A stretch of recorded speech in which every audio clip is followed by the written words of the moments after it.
Estamos desarrollando el primer taller de estudio inductivo de la Biblia, basado en la tercera carta de Juan. Hemos visto hasta este punto, haciendo un resumen del componente de la observación. La observación que ha respondido al examen del texto. Hemos estado examinando el contexto, las cosas que tienen que ver con el autor, el destinatario, palabras claves, y posteriormente hemos entrado en detalle a examinar el texto, que le hemos llamado nosotros excavando el texto, para entrar en algunas conexiones lógicas. Hasta este punto hemos logrado entender cuál es la situación de la carta, el propósito por el cual se escribió, y ahora vamos a entrar en el segundo componente del método. ¿Recuerdan la frase que mencionábamos que Jesucristo le dijo al intérprete de la ley? ¿Cómo lees? Después de haberle preguntado qué dice la Escritura, qué dice la ley.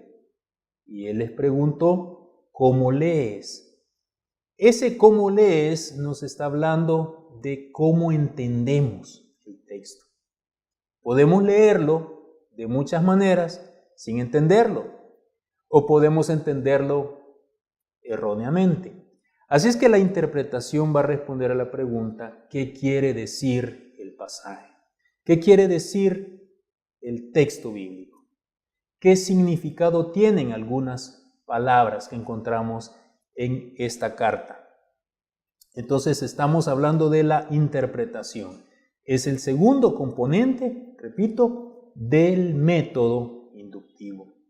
La interpretación es entender cómo captaron los personajes de la carta, cómo entendieron, qué entendieron.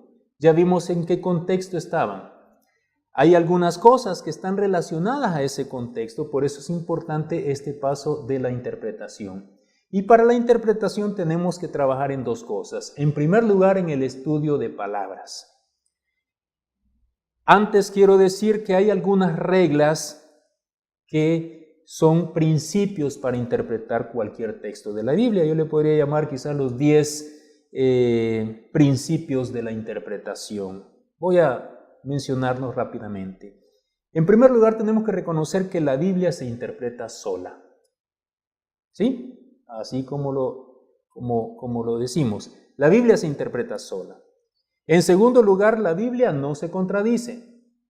No se contradice. Los que nos contradecimos somos nosotros cuando no observamos bien lo que dice el texto. Así que la Biblia no se contradice. En tercer lugar, la Biblia dice lo que quiere decir y quiere decir lo que dice. Cuarto, la Biblia no es de interpretación privada. En quinto lugar, la interpretación correcta procede de una observación exacta. Es lo que acabamos de hacer, una observación del texto para poder interpretar. Sexto, el contexto rige la interpretación. No podemos sacar un texto fuera de contexto, porque el contexto está regido, es el que establece la interpretación. Séptimo, siempre buscar el consejo de Dios en toda la Biblia, no en un verso aislado. 8. No base sus convicciones en un texto oscuro. 9. Interprete la Escritura literalmente. La Biblia se interpreta literalmente. Cuando nosotros vamos a la Escritura, la Biblia dice lo que quiere decir. Y finalmente, número 10, busque el significado único del pasaje, que es lo que estamos tratando de hacer en este punto. Para entender lo que está tratando de decir el anciano a Gayo en esta carta y a la iglesia. Esta es una carta dirigida en una forma personal hacia una persona llamado Gayo, pero también es una carta dirigida a la iglesia, de donde es miembro Gayo. Así que lo que vamos a entender es qué está pensando el anciano cuando escribe. Para ello tenemos que hacer un estudio de palabras. El estudio de palabras consiste en primer lugar, seleccionar la palabra clave, puede ser la que querramos nosotros estudiar, y hacer un estudio específico de esa palabra.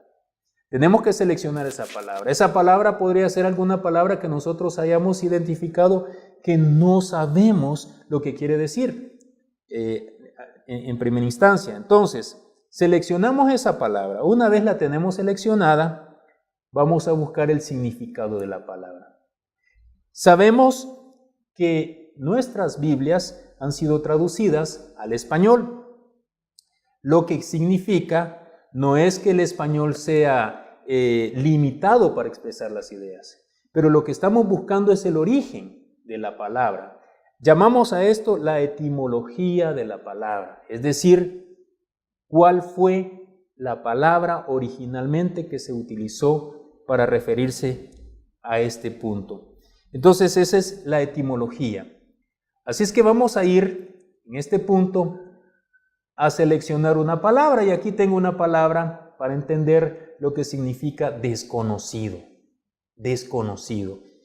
Esta palabra la encontramos en el verso 5, cuando dice que fielmente se conduce Gayo cuando presta algún servicio a los hermanos, especialmente a los desconocidos.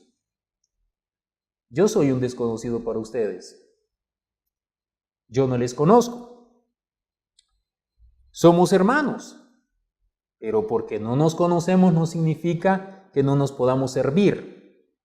Así es que aquí vamos a ver qué estaba pensando el anciano cuando le dice que preste servicio a los desconocidos. Definamos entonces el significado etimológico de la palabra, que es en el idioma original. Sabemos que la palabra fue escrita en este caso, el Nuevo Testamento, en griego.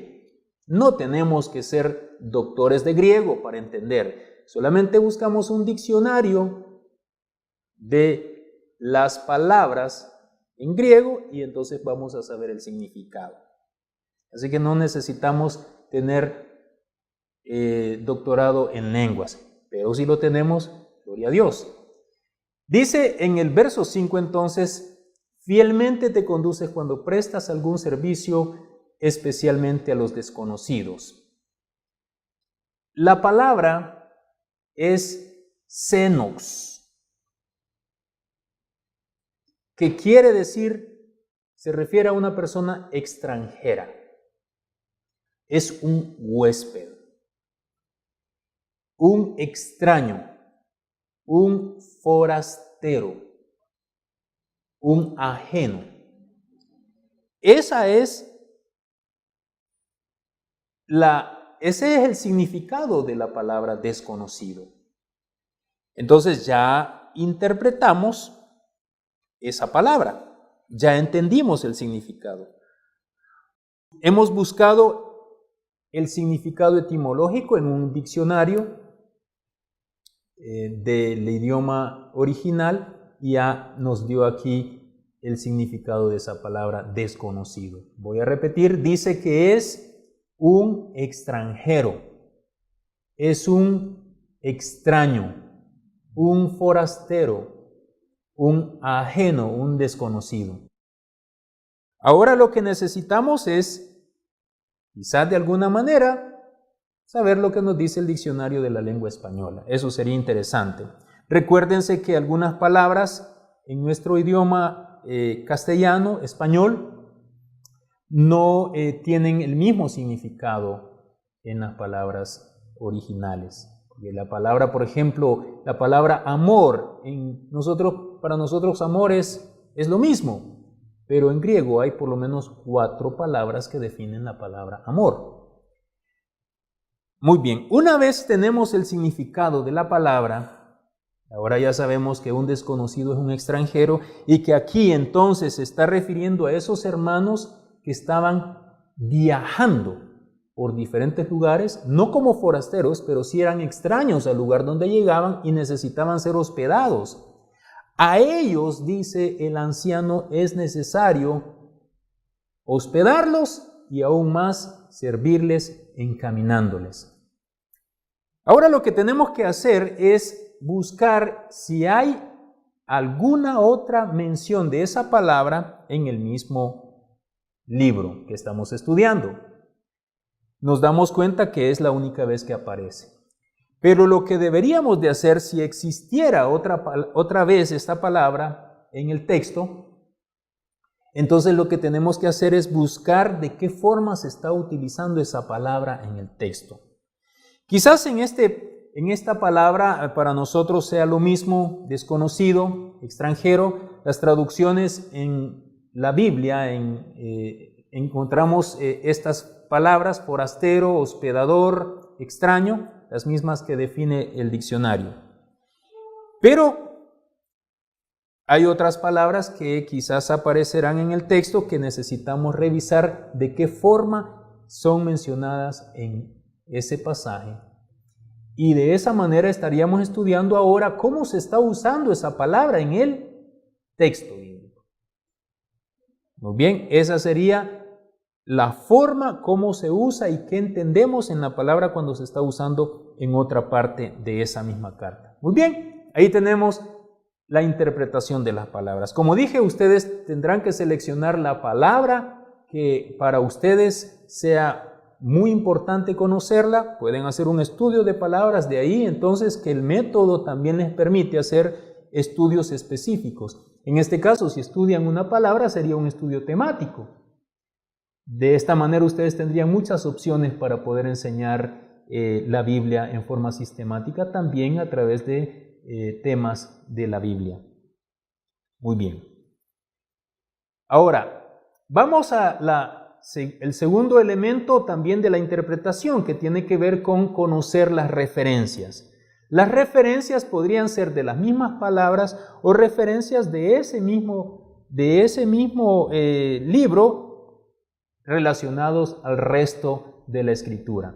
Entonces vamos a buscar acá referencias. Vamos a tratar de entender las referencias. Siempre vamos a hacer uso de una palabra.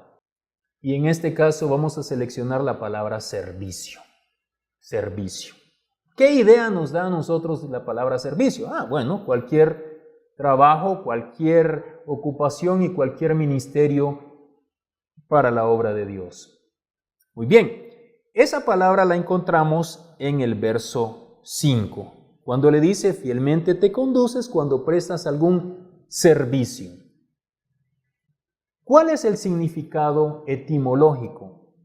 Es decir, la raíz de esa palabra. Bueno, es interesante que la palabra es, tal como aparece aquí, ergasomai, para ser exactos. Y significa cualquier labor que tiene que ver con un trabajo, una tarea o una ocupación. Es estar dedicado a algo, pero a hacer algo. Tiene que ver con la acción. Perdón, no tiene que ver tanto con una ocupación, un puesto, una función, un título. Tiene que ver con una labor y la palabra también se descompone en su raíz de la palabra ergón, que es trabajo. Es un trabajo con esfuerzo, es una ocupación, es algo que tiene que ver con lo que hacemos. Así es que lo que estamos viendo acá, entendiendo ahora el significado de esa palabra cuando le dice: fielmente te conduces cuando prestas algún servicio, está hablando no solamente de lo que él está haciendo, sino que está haciendo algo más allá de sus posibilidades. Es alguien que está trabajando, está ocupándose en atender a los hermanos. Obviamente eso sabemos que no es fácil. Hospedar a hermanos desconocidos, siervos, ministros, obreros que vienen de diferentes lugares a ministrarnos. No es fácil llevar a estas personas y atenderlas. Con solo el hecho de abrirles nuestro hogar ya es un trabajo, ¿verdad? Hay que atenderlos, hay que hacer algo por ellos. Y aquí no solamente está pidiendo, dice que les atienda, ahora está diciendo que haga más de ello. Muy bien, entonces ya identificamos y ya entendimos esa referencia de esa palabra. En esta palabra vamos a ver las referencias que encontramos de esta misma palabra en el mismo libro. Por ejemplo, en el verso 5 ya dijimos que esa palabra tiene que ver con un trabajo, un servicio a los hermanos. Dice también que es un préstamo. Qué interesante. Qué interesante cómo se describe esta misma palabra en esta carta. Dice que el servicio es algo que prestamos. Interesante. No es que gastamos, ¿verdad? Cuando decimos, ay, yo estoy gastando mucho en atender a estos hermanos. No, es un préstamo. ¿Quién lo va a devolver? ¿Quién lo va a remunerar? Es el Señor. Así que vemos entonces aquí vamos tratando de encontrar referencias de esta palabra en el mismo libro. También dice que el servicio a los desconocidos, entonces, especialmente dice, si son desconocidos. Así que podemos decir que tiene un valor agregado cuando servimos a los extraños. ¿Es cierto? Cuando tendemos a hermanos que vienen a hacer una labor de otras partes. En el verso 6 también aparece de nuevo esa palabra, una referencia de la palabra en la misma carta. En el verso 6 dice, los cuales han dado ante la iglesia testimonio de tu amor y harás bien en encaminarlos, como es digno de su servicio a Dios. Quiere decir que ese trabajo que están haciendo estos desconocidos es tan digno porque lo están haciendo para Dios. Es honroso. El servicio que nosotros hacemos para Dios, entonces ahora lo aplicamos a nuestra vida, es un trabajo honroso. Es un trabajo que glorifica a Dios y es un trabajo que bendice a otros. Entonces dice, harás bien en encaminarlos como es digno de su servicio a Dios para que continúen su viaje. Así es que no solo les está pidiendo en su servicio hospedarlos, acogerlos, sino que le está diciendo ahora tienes que ir más allá, encaminarlos para que continúen su viaje. Es decir, tienes que, si es necesario, poner de lo que tienes. Si tienes un vehículo, un medio de transporte, si tienes algo que esté a tu alcance para garantizar que estos hermanos continúen haciendo su labor, eso es algo digno de imitar y eso es algo que glorifica a Dios. Entonces estamos viendo la referencia de esa palabra en la misma carta. Estamos en la misma carta. Muy bien. Ahora necesitamos ver, estamos entendiendo las referencias, cómo se usa esa palabra en otras partes de la Biblia. Y ya hemos visto cómo se usa en la misma carta, ahora es necesario también que tengamos algunas notas acerca de cómo se usa. Bueno, no vamos a buscar los textos, solamente vamos a mencionar que en Mateo 21-28 habla de aquel padre que envía a su hijo a trabajar en la viña, en su viña. Entonces está hablando de un trabajo físico. El ministerio requiere de hombres que sirvan a Dios y que sirvamos a Dios, y ese trabajo es algunas veces pesado, cansado. Después de una predicación, después de atender el ministerio de la iglesia, termina agotado. Pero ese es el servicio que estamos efectuando para Dios. Entonces, dice el padre a su hijo, ve a trabajar en mi viña. Aquí entonces la palabra servicio se traduce trabajo. Así es que nosotros podríamos decir cuando le dice el anciano a Gayo, fielmente te conduces cuando trabajas sirviendo a los hermanos. Así podríamos entender este texto. También en el verso 25, en el capítulo 25 de Mateo y verso 16 habla de aquel hombre que fue con su talento y negoció Fíjense que la palabra, la raíz es la misma, ergasomai, para referirse también a trabajo y para referirse a negocio.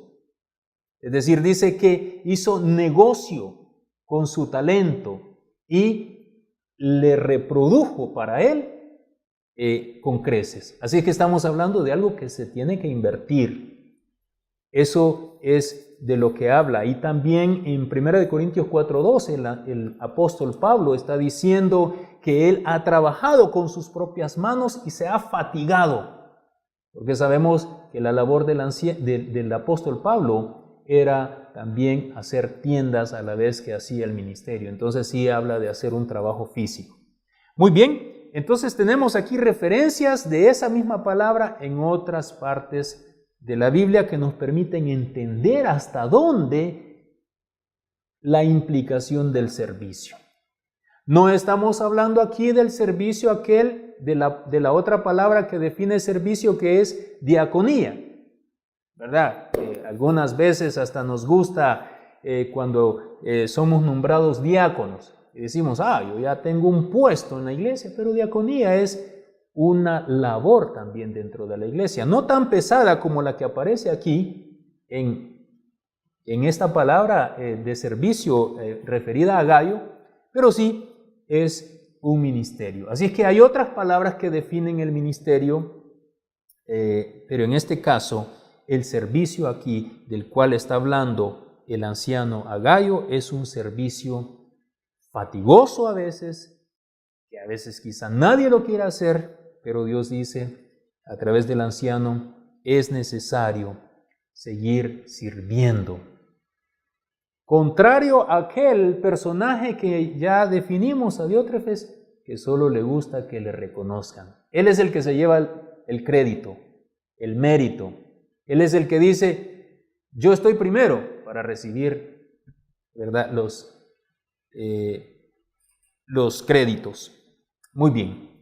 Hasta este punto entonces hemos examinado ya, hemos interpretado algunas palabras. A ustedes les tocará hacer estudios específicos de palabras y hacer referencias de esa palabra buscando las palabras originalmente en su idioma. Muy bien. Como decimos, el método inductivo aplicado a la Biblia tiene tres componentes: la observación, que es la que nosotros ya hicimos; la interpretación, que es en lo que hemos estado trabajando en esta parte, entendiendo las palabras y entendiendo las referencias de esas palabras en otros libros de la Biblia. Y ahora vamos a resumir con algunas aplicaciones, preguntas de aplicaciones de este texto. La aplicación es responder a la pregunta, bueno, y de todo esto que hemos aprendido, ¿qué me dice a mí el texto? Bueno, eso lo podemos responder a través de preguntas. Primero hay preguntas específicas del texto. Y vamos a hacer lo siguiente, vamos a responder algunas preguntas para reflexión para terminar esta etapa de la aplicación.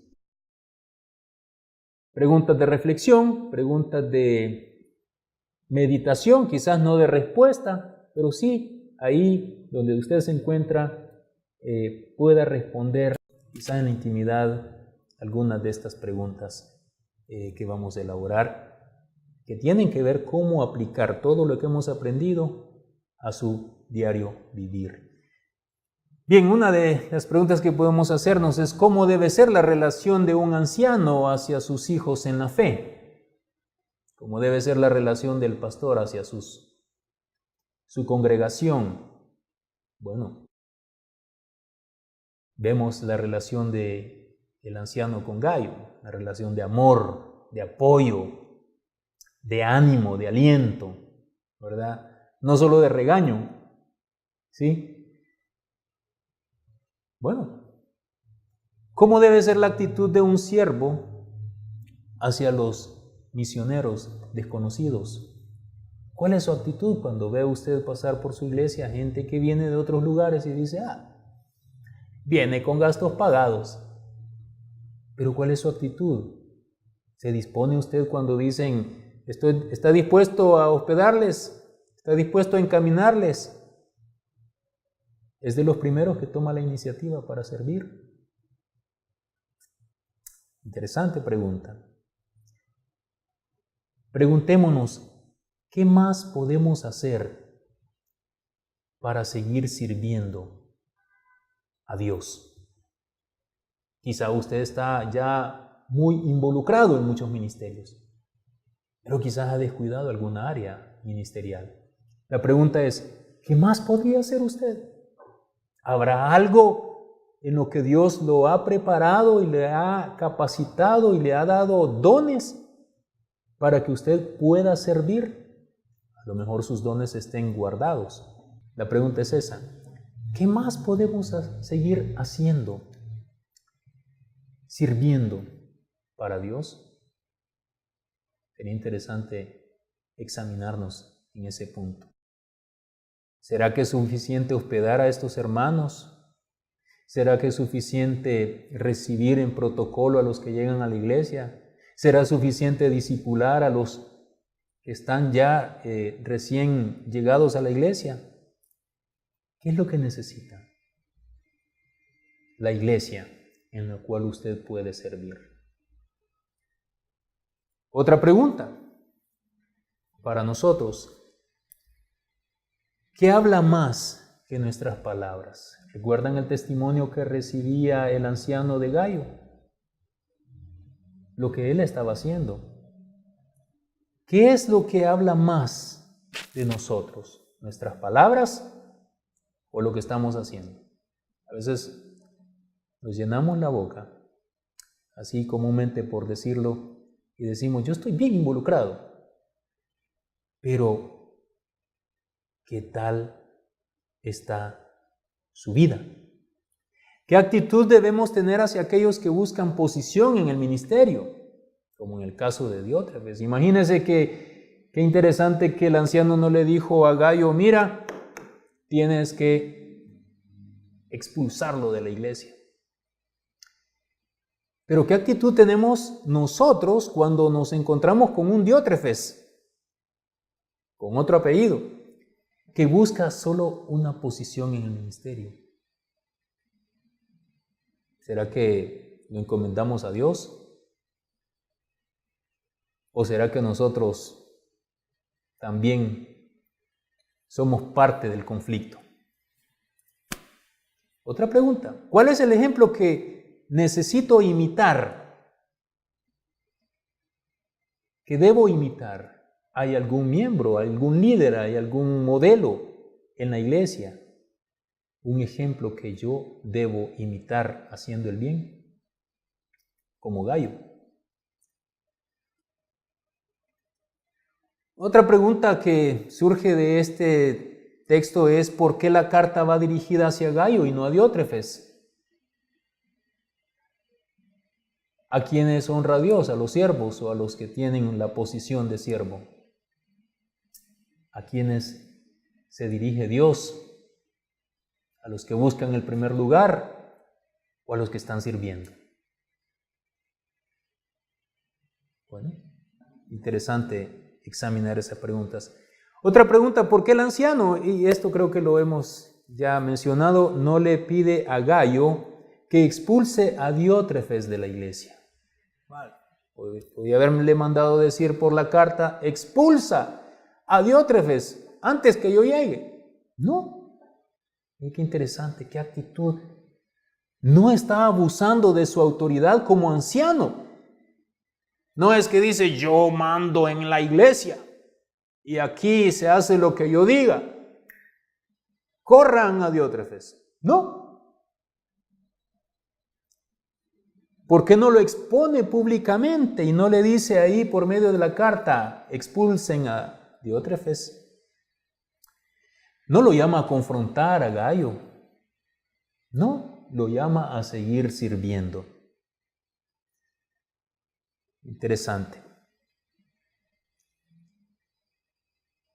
Muy bien, aquí tenemos algunas preguntas, otras más que podremos hacer prácticas para nosotros es, ¿qué lección aprendemos del anciano?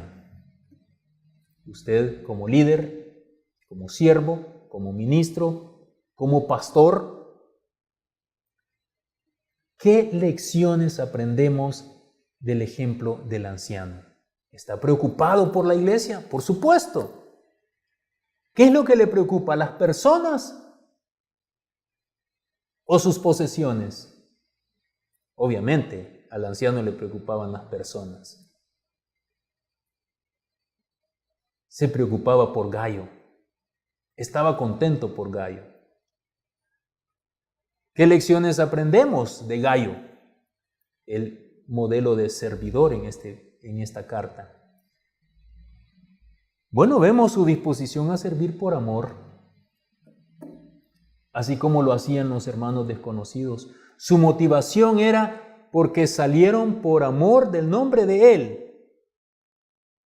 No salieron porque alguien los envió solamente, salieron a servir y a seguir trabajando por amor del nombre de Dios. Nuestro ministerio es un compromiso con Dios y lo hacemos por amor a Dios. Usted está en el ministerio. ¿Cuál es su motivación? Su motivación es para servir por amor. ¿O cuál es la motivación? Una lección más. ¿Qué lección aprendemos de Diótrefes? Bueno, aquí tengo algunas respuestas. Que se puede servir por falsas motivaciones. Que se puede servir por orgullo o por buscar posiciones de liderazgo. Y tarde o temprano será avergonzado.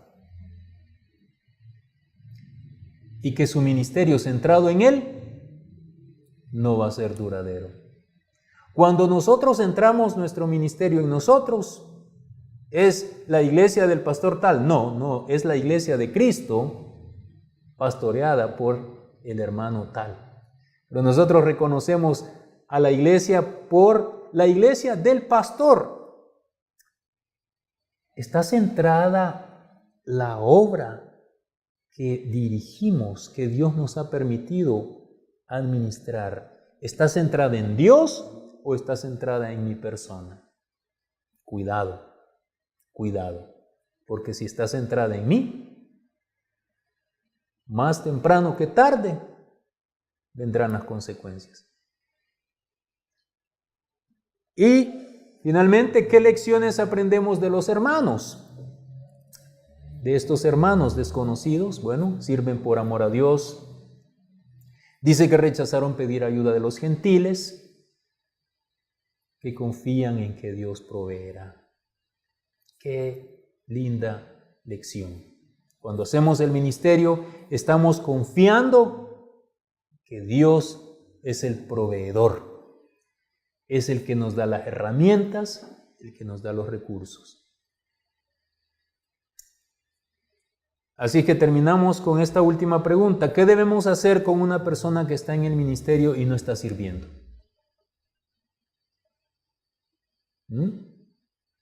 ¿Qué debemos hacer con una persona que está en el ministerio y no está sirviendo? Solo tiene una posición. Bueno, Dios debe encargar. No luchemos con los que se oponen. Dios se encarga de ellos. Que Dios nos ayude a aplicar esta carta a nuestra vida eclesiástica, a nuestra vida personal, a nuestra vida el día de hoy. Que Dios les bendiga ricamente. Encuentre nuestros cursos inductivos en la página web o diríjase hacia nosotros si tiene algún interés de desarrollar este método en su iglesia hacia sus líderes, puede dirigirnos a nuestro correo electrónico mindubiblico@gmail.com. Que Dios les bendiga.